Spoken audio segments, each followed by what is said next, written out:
हमें कभी भी किसी बात पर घमंड नहीं करना चाहिए, क्योंकि घमंडी लोगों को बाद में अपने किए पर पछतावा ज़रूर होता है। ये कहानी भी ऐसे ही एक घमंडी लोमड़ी के बारे में है। जंगल में एक शक्तिशाली शेर रहता था। वो शेर हर रोज़ शिकार करने के लिए नदी के किनारे जाता था। एक दिन हर रोज़ की तरह जैसे शेर नदी के किनारे से वापस लौट रहा था, तब उसे एक लोमड़ी दिखाई दी। शेर जैसे ही उस लोमड़ी के पास पहुंचता है कि लोमड़ी उसके कदमों में गिर जाती है। शेर ने लोमड़ी को ऐसे अपने कदमों में गिरते हुए देखकर उससे कहा, अरे ये तुम क्या कर रही हो?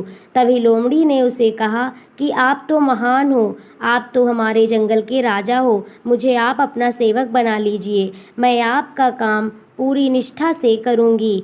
लोमड़ी ने शेर से ये भी कहा कि मैं आपकी सेवा करूंगी और उसके बदले में आपके शिकार में से जो कुछ भी बचेगा मैं वो खा लिया करूंगी। शेर को लोमड़ी की बात सही लगी और उसने लोमड़ी को अपना सेवक बना लिया।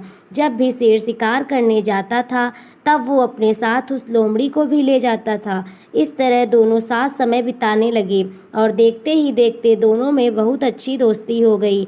लोमड़ी अब शेर के शिकार का बचा हुआ मांस खाकर पहले से ज़्यादा बलवान होती जा रही थी।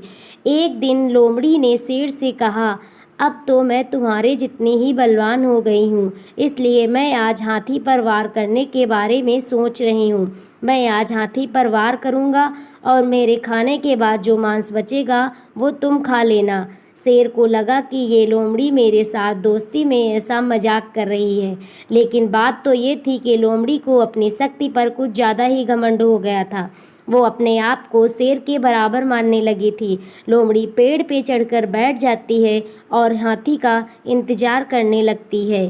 शेर को हाथी की ताकत का पहले से ही अंदाज़ा था, इसलिए वो लोमड़ी को समझाने की कोशिश कर रहा था, लेकिन लोमड़ी समझने के लिए तैयार नहीं थी। तभी पेड़ के नीचे से एक हाथी गुजरता है।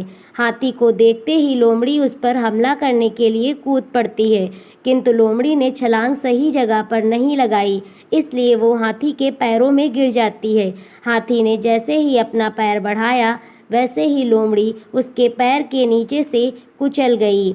इस तरह लोमड़ी ने अपने दोस्त शेर की बात ना मानकर अपने घमंड की वजह से बहुत बड़ी गलती की और अपने प्राण गंवा दिए।